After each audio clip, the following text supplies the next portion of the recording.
Welcome to a little video about all the books that I have read in the past 2 months because I am currently in a obsessive stage of escapism.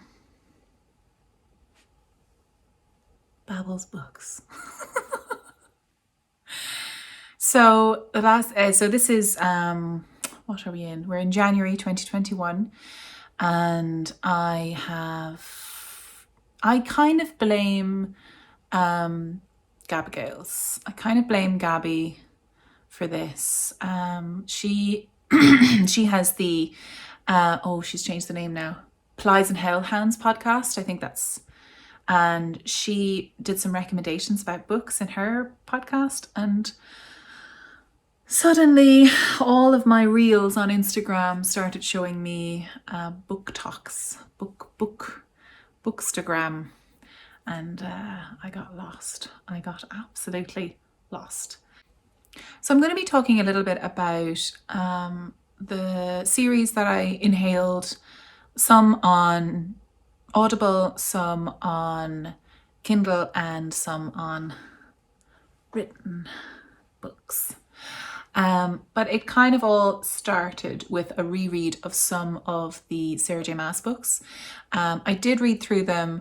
Do you know, they're grand, they were fun, they were entertaining. But of course I had to reread A Court of Mist and Fury because I needed a little bit of enemies to lovers. I just needed a little bit of that. And then suddenly, boof, this happened. And I blame Joanna from Stitching the High Notes, and I blame you, Gabby. I blame you. It's all your fault. And I love it. So I read a bit of that, and then I realized that I had bought this book, Crescent City, her new world. And I had started reading it, but I couldn't really get into it. So I started reading a little bit more because everyone's like, no, you need to get into the first 200 pages. And I got into the first 200 pages.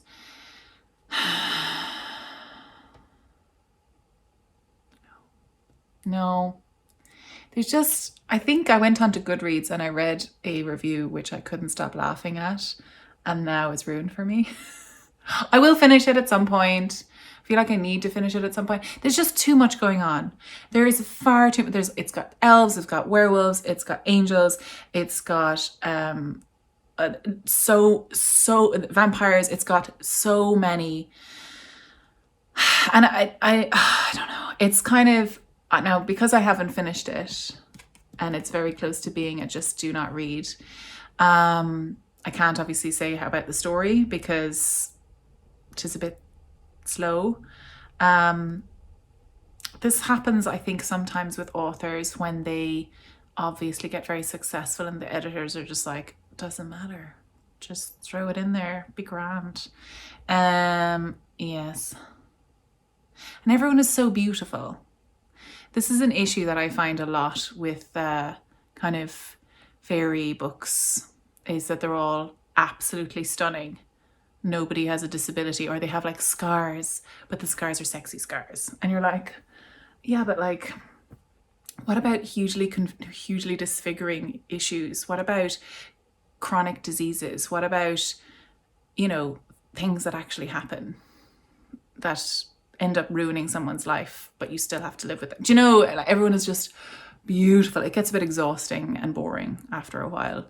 Now there is an incredible book then which I read. I started reading this, and then I just got loads of recommendations for this other book called Six of Crows, and holy mother of moly, unbelievable.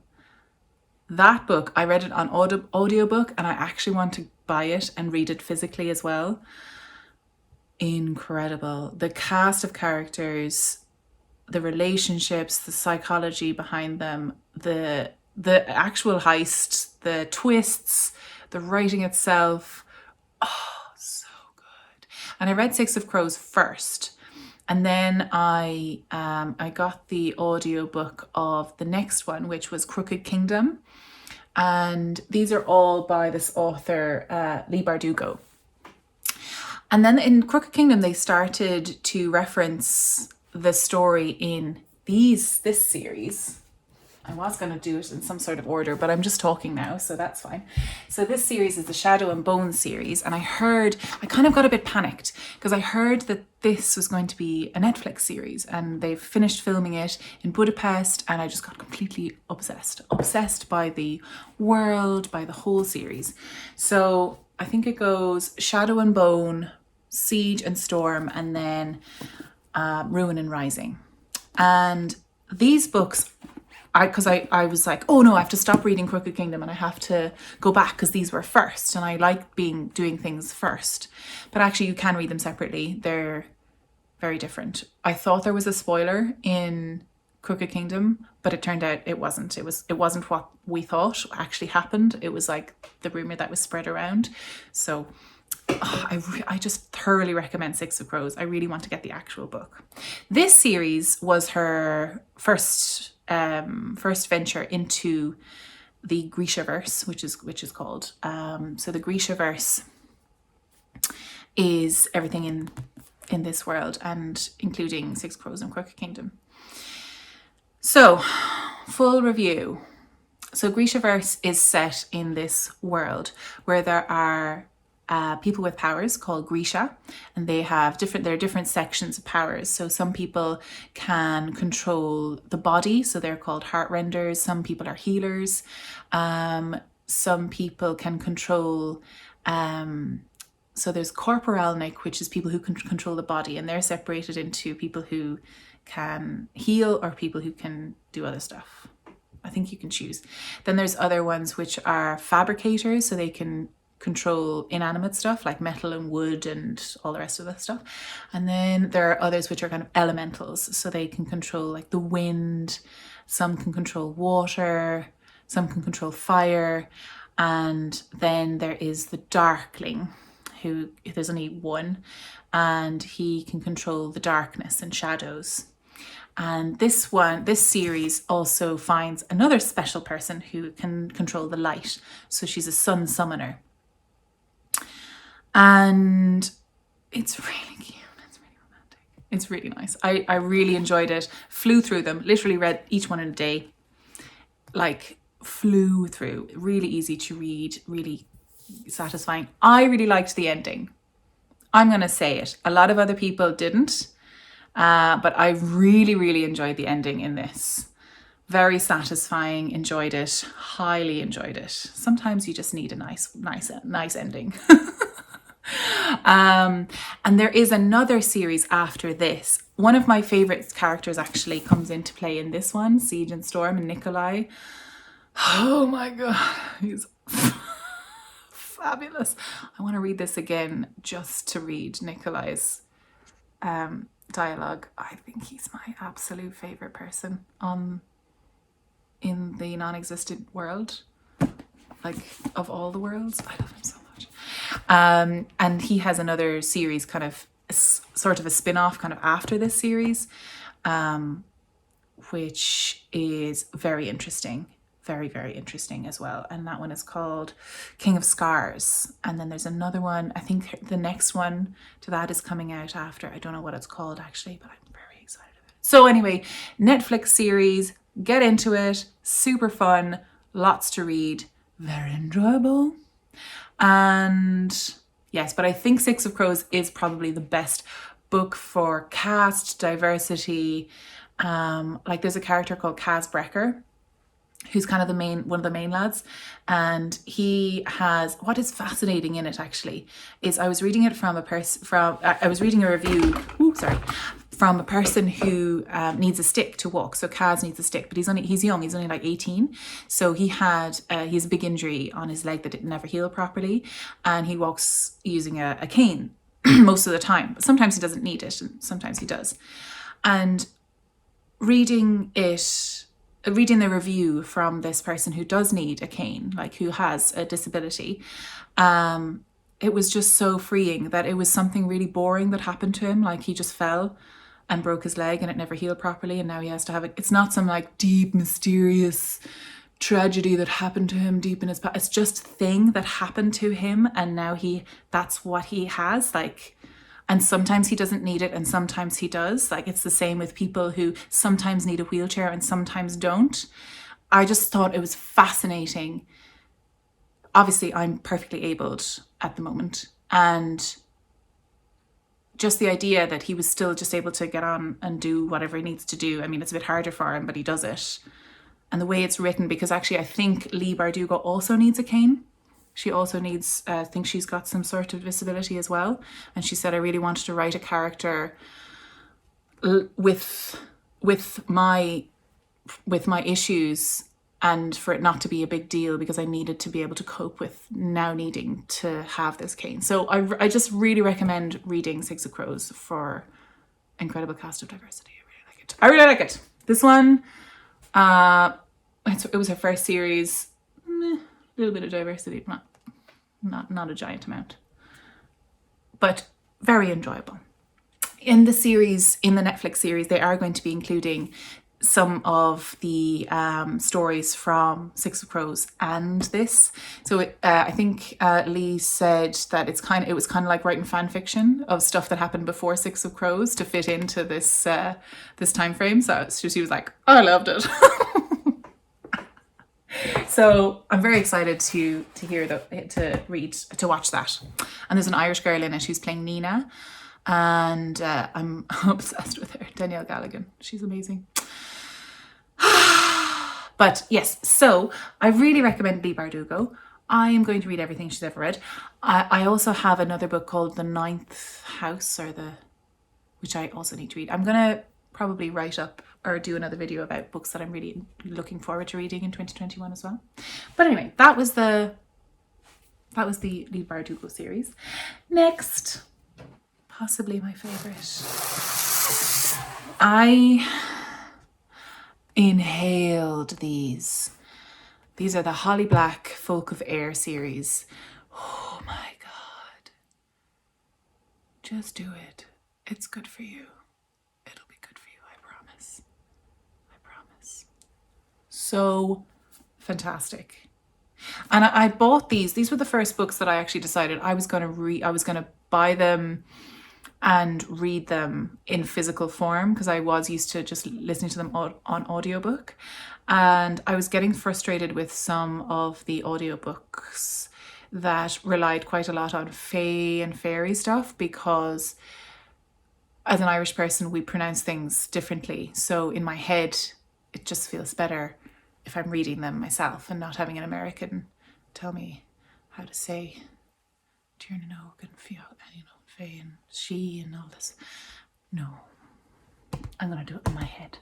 So thoroughly recommend. This one, The Prince of Elfhame. My heart. My absolute heart. I've read these actually. I started reading them in November. I've read them again, each one. I've read the audiobook versions and I've physically read them again. So I've read this series 3 times in 2 months because I'm obsessed. I love it so much. Story, what's the story? The folk of air, they're the fae, the fairies, the fairyland, and they live in Elfhame, and it's kind of like this misty land that you can only access if you're able to get magic. And I kind of love it because there's loads of stuff. It's like, it shouldn't make sense, but it does. So it's these 2 human twins that were brought to fairy by this man who murdered their parents, and then he kind of adopts them, and it's this weird situation. And then Carden is a beast. He's a very bad boy. And Jude is also a very bad girl. But so cute. It's just incredible writing. Incredible. I love it. I love it. Now, and I started to read Holly Black's modern fairy tales, and I couldn't get into it as much. So I think this series was after her first book. So, you know the way like writers kind of improve over time? I think maybe that's what happened there, but do it. Just do it. You'll feel better, I promise. Right, so then of course I was into the enemies to lovers trope. that's where I live now. It's who I am. And Instagram told me to get some books, so I did. And these are my recommendations in order of, so those are the series that you literally just have to, it's the rules. There's nothing I can do about it. Sorry. So Cruel Prince and Shadow and Bone and the Grishaverse. Lads, sort that out. It'll be grand. So I've got a couple of standalones, which I really enjoyed. And there's something really satisfying about just one book. And again, inhale them in a day or so. This one is The Shadows Between Us. And this is basically a Slytherin love story. Normally I'm kind of a good girl, but they're both very horrible people. Very horrible. But they then fall in love with each other. And then they make the world worse. And I love it. So this is The Shadows Between Us by Patricia Levenseller. And yep, I think I'll read it again, actually. And I've downloaded Daughter of a Pirate King on Kindle Unlimited. I decided to go for Kindle Unlimited. I'm going to get it for the 2 months free. Because to be honest, I'm horsing through books at the moment. And I'll probably get a lot of worth out of that. So very good. Very good. Very enjoyable. Quick read. Happy days. Like it. This one was also very fun. To Kill a Kingdom by Alexandra Christo. So this one is another enemies to lovers, and a siren princess gets, I think, I can't, oh God, I read these too fast, I don't know what I'm talking about. So Princess Lyra is siren royalty and revered across the sea until she's cursed into humanity by the ruthless sea queen, her mother. Now Lyra must deliver the heart of the infamous siren killer or remain a human forever. The siren killer is Prince Elaine. Elaine is heir to the most powerful kingdom in the world and captain to a deadly crew of siren hunters. So yeah. It's good. It's a one-off, very exciting, very, just a nice crunchy little book. Yeah, handy. A handy one. Very enjoyable.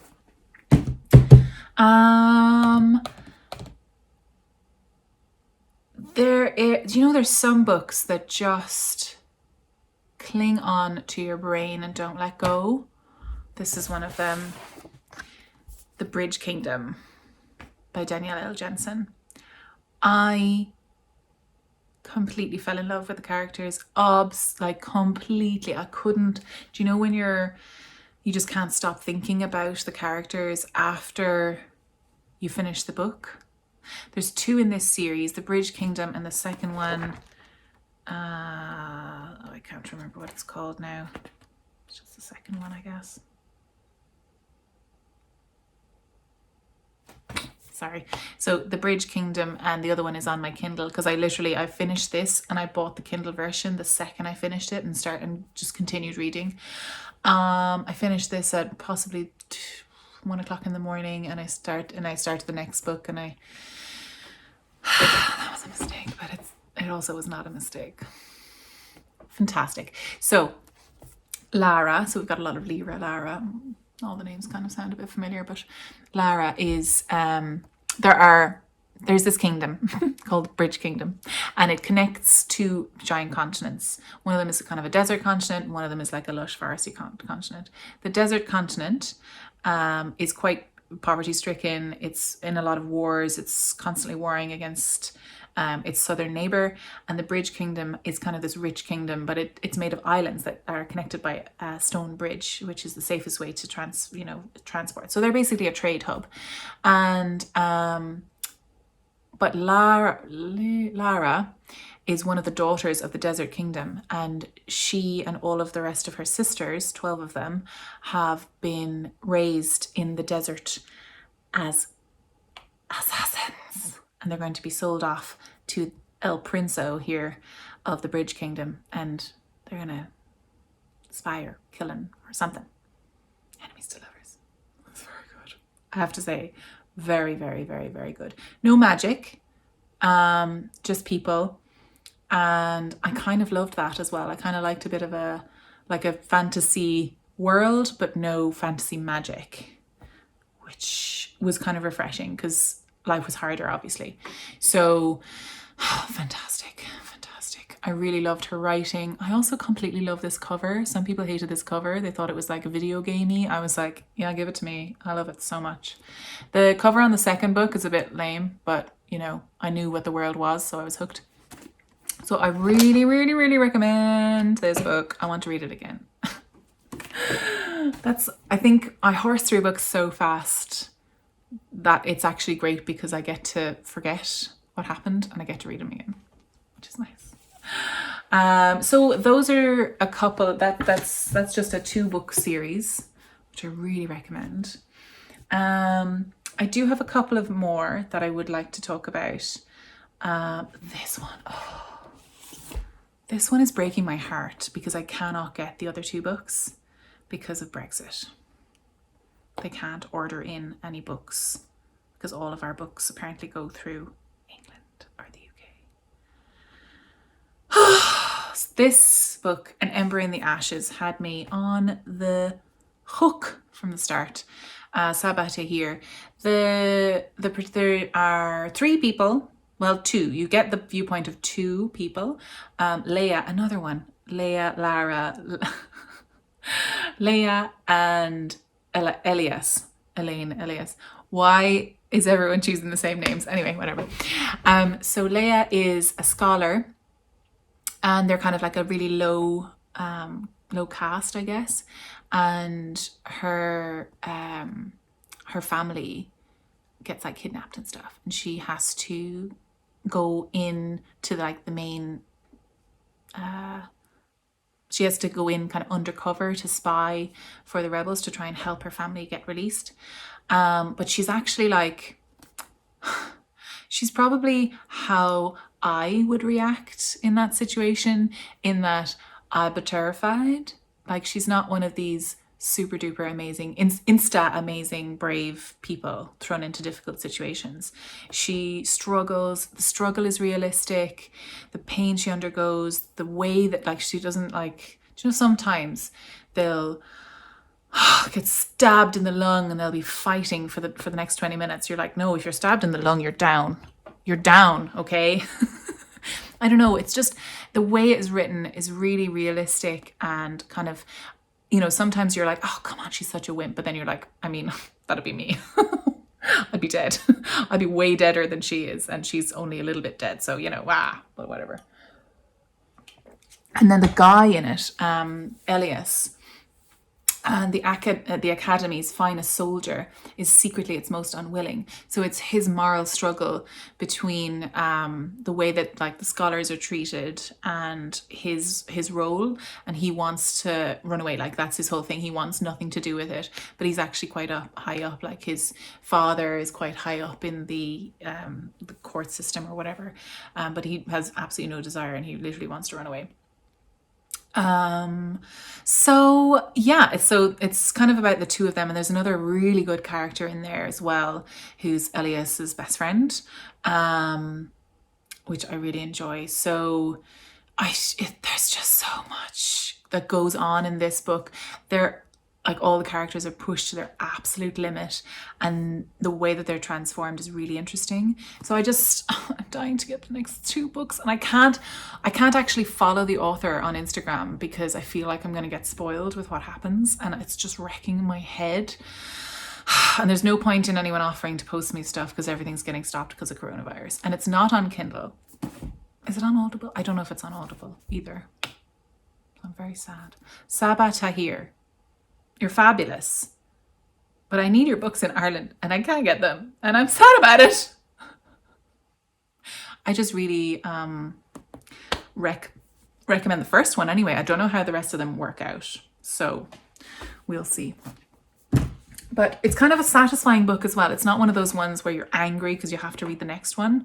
It's kind of like it comes to a bit of a conclusion, which is satisfying, but it also does want you wanting more, which is nice, because sometimes it's just. So I've just actually this morning finished off I I started reading this one because it was just a bit silly. It's called The Selection, and it's just kind of princessy, which is grand. You know, I just kind of wanted something easy. But it's actually so frustrating, this book. I'm going to read them because, again, it's on Kindle Unlimited. The first one anyway, and the other books are only like €1 or something. And I just want to, it's a big, long series, which does not need to be that long. It could be literally one book, I'd say. So in a few 100 years in the future, America has collapsed in on itself and reformed into this new society with lots of different levels of people. It's kind of like the Hunger Games mixed with The Bachelor. Yes.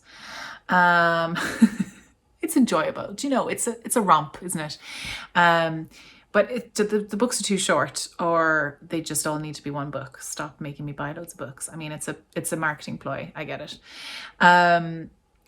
So yeah, 36 girls are chosen to go and live at the palace, and then the prince has to choose which one to marry. So, so America Singer is the name.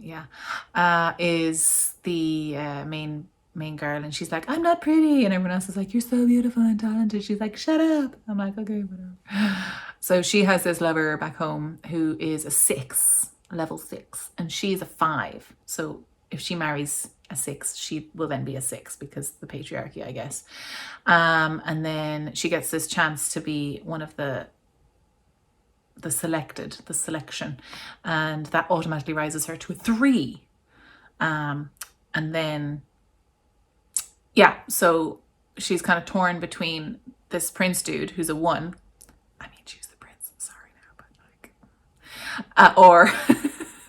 or the 6, her boyfriend back home. Anyway, things are going on fine.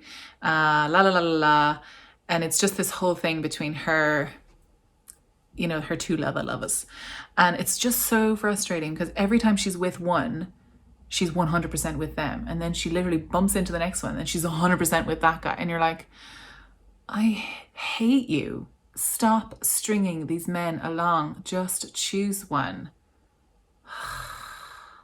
It's actually a massive head wreck. But I keep reading it. She's got me. I can't say anymore that she's got me. She's got me hook, line, and freaking sinker. So yeah, I'm going to read them all, I'd say. I'm on the Elite. I finished the Elite one this morning. Like they only take, like, I think I started reading it at about 6 o'clock this morning, or 5 o'clock. And sorry, about 7 o'clock when I woke up this morning, and I finished that at 12. So how long is that? About 5 hours of reading. I'm a really fast reader because I do skim. But to be honest, this book needed skimming. You know, it deserved a skim. Another book a little bit similar to those, and I don't know if this is probably going to be controversial, but this series, I only read the first one, and I actually don't care what happens. Shatter Me. I don't know, the writing is very prosaic, very poetry-esque, and again, it's another dystopian future in America situation. A fragile teenage girl is held captive, locked in a cell by the re-establishment, a harsh dictatorship in charge of a crumbling world. But Juliet is no ordinary teenager. Her touch can kill. So this one has like powers. The selection doesn't. It just has arseholes. The re-establishment wants to use her as a weapon, but Juliet has other plans. After a lifetime without freedom, she's finally discovered the strength to fight back and find a future with the one person she thought she lost forever. Anyway, it's another kind of old love interest, kind of a baddie really loves her and wants her, and she's like, ew, no. But I think it's going to turn into I don't know. I actually just don't care. Is that a bad sign? That's probably a bad sign. Very short book. Probably took me about 4 hours to read. Whatever. Yeah. Okay. Now, I got a bit disappointed with the next book. No, that's a lie. Okay, that's a lie. I really loved the first book of this series. Then I did not. The Red Queen. Very, very good first book. really entertaining. It was a classic, poor girl brought up, same kind of thing as the selection. You know, you've got your reds and your silvers, and the reds are poor humans and the silvers have like superpowers. And then she turns out to have powers even though she's a red, and then she's brought into the palace. I'll teach you how to be a lady, blah, blah, blah. Very good, very entertaining, very solid first book. The rest of them, again, some books just don't need to be series, you know, or they don't need to be 5 books long. They could be 2 books long or 3 books long. But again, if I'm paying €12 per book and you get a chance to write 5 books instead of 3 books, you know, you're almost doubling your profits. So I get it, but the second book was basically a romp around. The third book, I literally got to, I think, 2/5 or 4/5 of the way through, and I just got done. I was like, no. So I did buy the rest of the series, but I might get back to it. I might see how I feel. I don't know. So anyway, I did enjoy the first book, The Red Queen. Yeah, like it was just a bit, I don't know, you don't have to make things that long. Especially, you know, the thing about the Harry Potter books is because it made sense because of 7 years in school. You know, that makes sense. But sometimes if you're just filling space, the second book in this was just a space filler, I think. Oh, I might be wrong.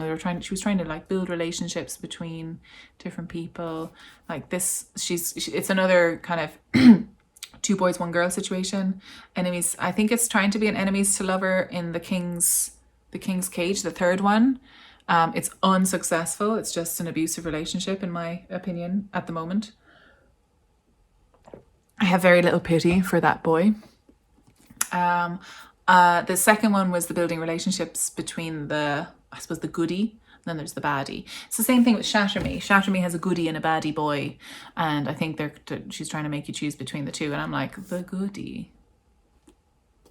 The selection, everyone is good and beautiful and boring.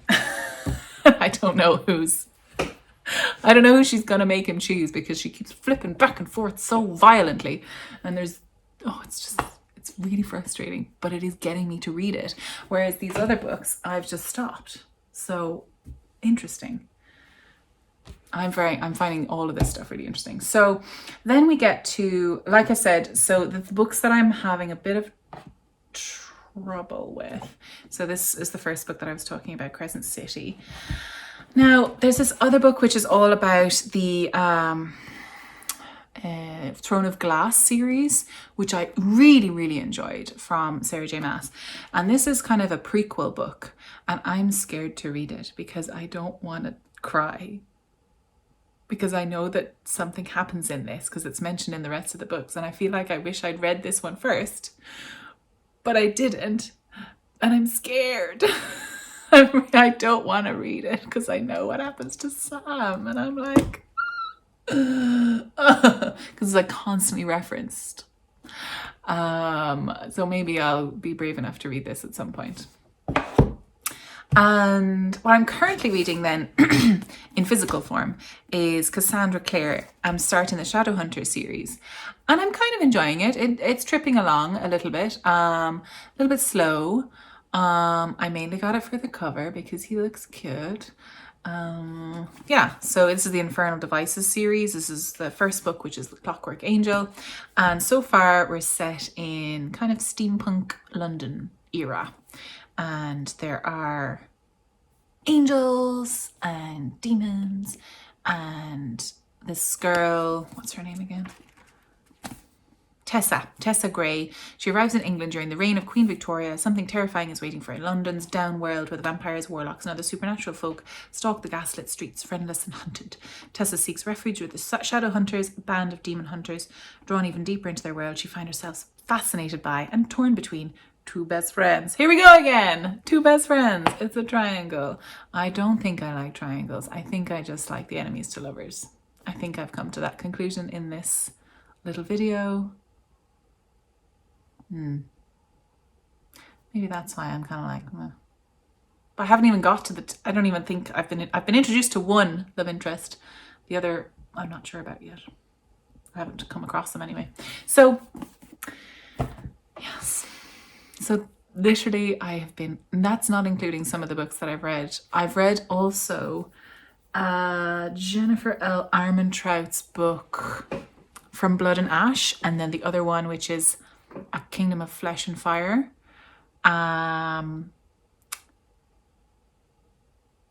If you've read them, you know that there's a reason why everybody loves them so much, and it might have something to do with the sexy times.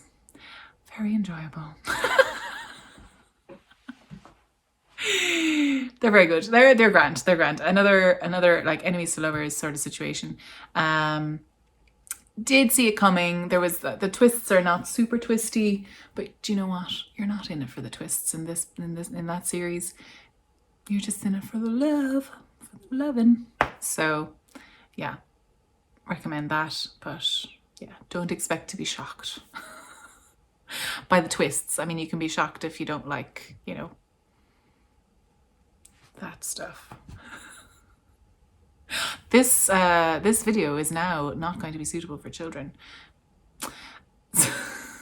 because a lot of these books, some of them are young adult, but definitely anything by Jennifer L. Armentrout is not child friendly.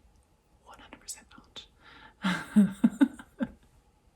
But yeah, I kind of wish I wish I had read her earlier, to be honest. Very good. So that is the end of this little video. I don't know if I'm going to do another one, but I just wanted to do a little recap of all the books I read in the last couple of months. Again, I have been inhaling them. If you have any other recommendations of books that the books that you loved, please do let me know and pop a comment down below. I'd be fascinated to hear what you are reading. I think I'm just gonna get on with the selection. I'm just gonna whip through them because mainly I'm enjoying pulling them apart. Do you know when you watch? It's like when I'm watching a medical drama because I work in a hospital, and I just adore ripping everything to shreds. I love it so much. So I think I'm getting this kind of sick pleasure out of the selection series. So that's me then. Thanks so much for watching, and sure, we might see you again. If you like this sort of video, do let me know, and I'll see you later. Bye.